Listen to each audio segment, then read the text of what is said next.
Assalamualaikum warahmatullahi wabarakatuh. Sampurasun, salam budaya. Perkenalkan, nama saya Bapak Tifan Muhammad Amirullah. Panggil saja saya Bapak Tifan. Saya mengampu mata pelajaran seni budaya. Nah, ketika SMP, kalian pasti belajar tentang seni budaya. Pasti di antara kalian ada yang mempunyai hobi seni, ada yang suka nyanyi, ada yang suka menari, terus ada yang suka menggambar dan lain-lain. Nah, itu merupakan salah satu bakat yang kalian miliki. Nah, ketika SMP, kalian pasti belajar mengenai seni tari, seni musik, seni rupa, dan seni teater.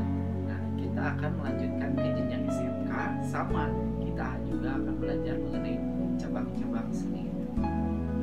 Sebelum masuk ke cabang-cabang seni itu, nanti untuk pembelajaran seni budaya itu ada dua. Yang pertama ada pengetahuan, dan yang kedua ada praktik. Yang pengetahuan kita akan belajar mengenai teori seni, dan yang praktik kita akan belajar sesuai dengan cabang-cabang seni yang akan kita pelajari nanti. Nah, sebelum masuk ke materi, kita akan membahas dulu mengenai konsep budaya atau kebudayaan. Apa itu budaya? Secara umum, budaya atau kebudayaan berasal dari bahasa Sanskerta, yaitu budhaya. Bisa lihat? Nah, dari kata budhaya yang merupakan bentuk jamak dari kata budi, yang berarti budi atau akal. Sekali lagi, jadi budaya atau kebudayaan itu berasal dari bahasa Sanskerta, yaitu budhaya, yang merupakan bentuk jamak dari kata budi, yang berarti budi atau akal.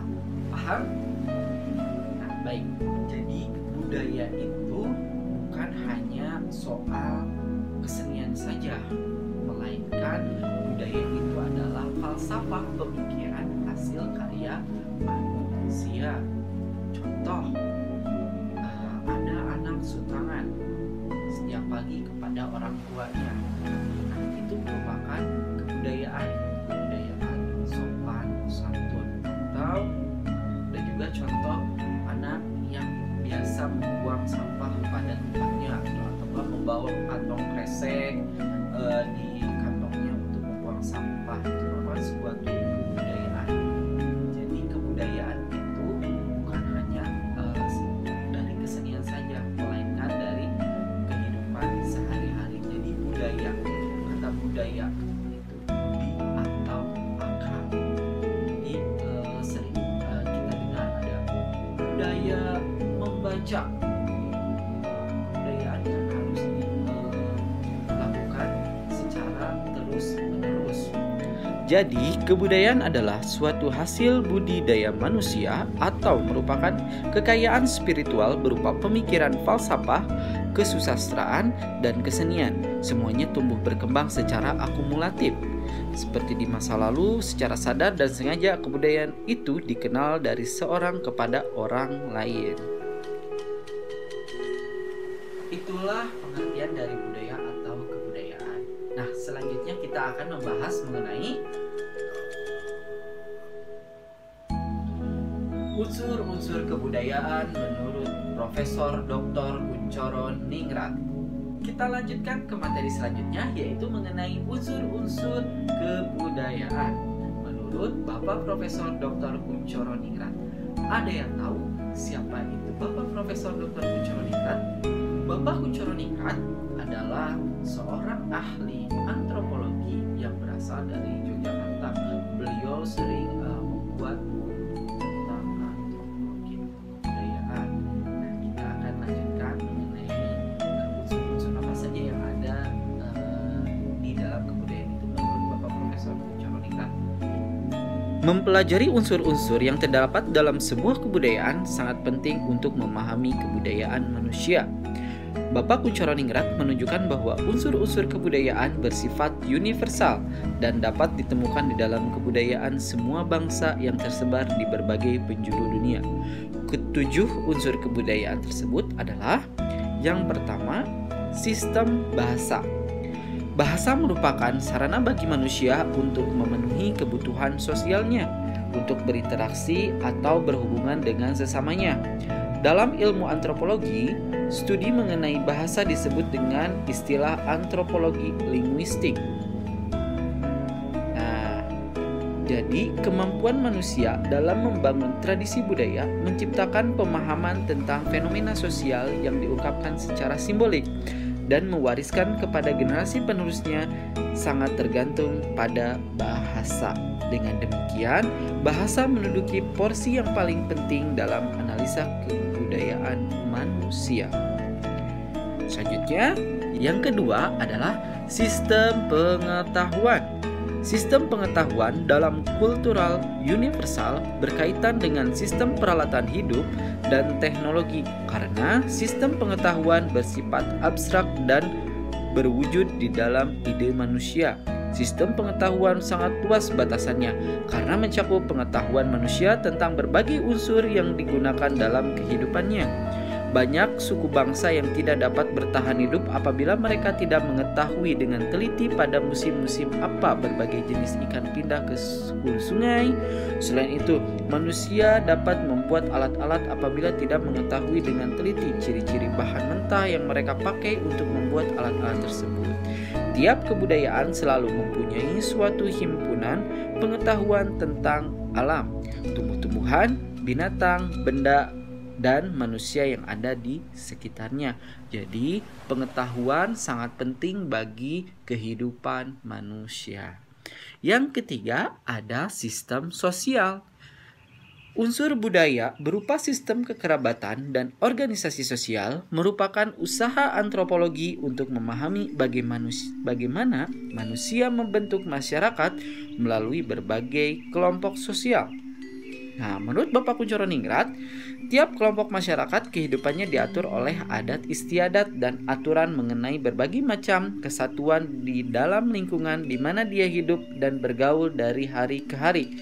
Kesatuan sosial yang paling dekat dan dasar adalah kerabatnya, yaitu keluarga inti yang dekat dengan kerabat yang lain. Selanjutnya, manusia akan digolongkan ke dalam tingkatan-tingkatan lokalitas geografis untuk membentuk organisasi sosial dalam kehidupannya. Jadi, jika manusia tidak memiliki organisasi, manusia tidak akan bisa berinteraksi dengan manusia yang lainnya dan pasti akan sekak begitu saja.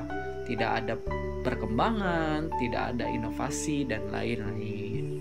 Yang keempat ada sistem peralatan hidup dan teknologi. Manusia selalu berusaha untuk mempertahankan hidupnya, sehingga mereka akan selalu membuat peralatan atau benda-benda tersebut. Perhatian awal para antropolog dalam memahami kebudayaan manusia berdasarkan unsur teknologi yang dipakai suatu masyarakat berupa benda-benda yang disajikan sebagai peralatan hidup dengan bentuk dan teknologi yang masih sederhana. Dengan demikian, bahasan tentang unsur kebudayaan yang termasuk dalam peralatan hidup dan teknologi merupakan bahasan kebudayaan fisik. Jadi, di dalam peralatan hidup dan teknologi itu manusia dituntut untuk selalu berinovasi. Contoh, seperti zaman dulu itu masih menggunakan perlengkapan yang terbuat dari batu, terus berkembang ke besi, tembaga, dan lain-lain. Dan sekarang sudah ada robot dan lain-lain seperti itu. Yang kelima yaitu sistem mata pencaharian hidup.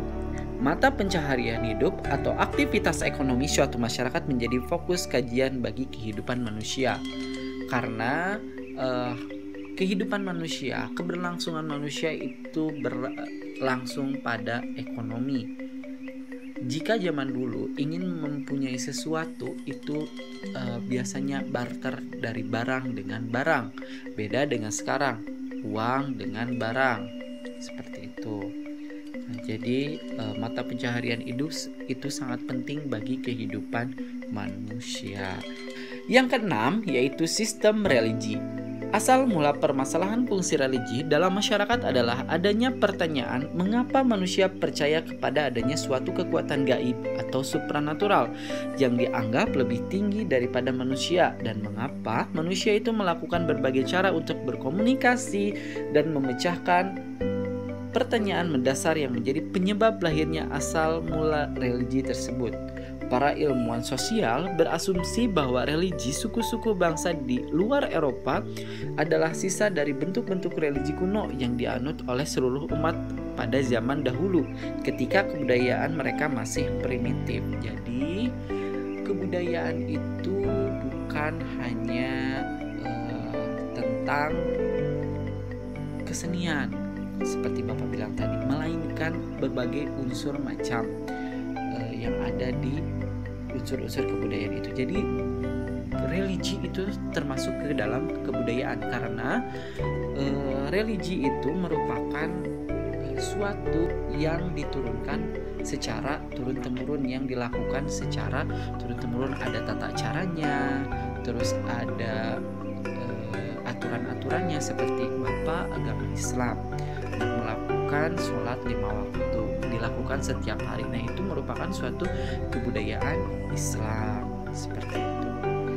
Sistem yang ketujuh yaitu sistem kesenian.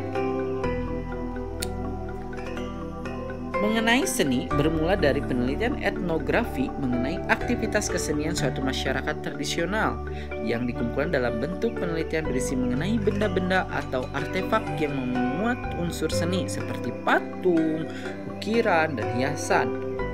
Nah, awal tentang unsur seni pada kebudayaan manusia lebih mengarah pada teknik-teknik dan proses pembuatan benda seni tersebut. Selain itu, deskripsi etnografi awal tersebut juga meneliti perkembangan seni musik, seni tari, dan seni drama dalam suatu masyarakat. Jadi, seni itu merupakan unsur terakhir di dalam 7 unsur kebudayaan yang ada sekarang menurut Bapak Kunchoro Ningrat. Jadi bukan hanya seni yang ada di dalam budaya itu, melainkan ada 7 unsur. Yang pertama tadi ada sistem bahasa, yang kedua ada sistem pengetahuan, yang ketiga ada sistem sosial, yang keempat ada sistem peralatan hidup dan teknologi, yang kelima ada sistem mata pencaharian hidup, yang keenam ada sistem religi, dan yang terakhir ada sistem kesenian.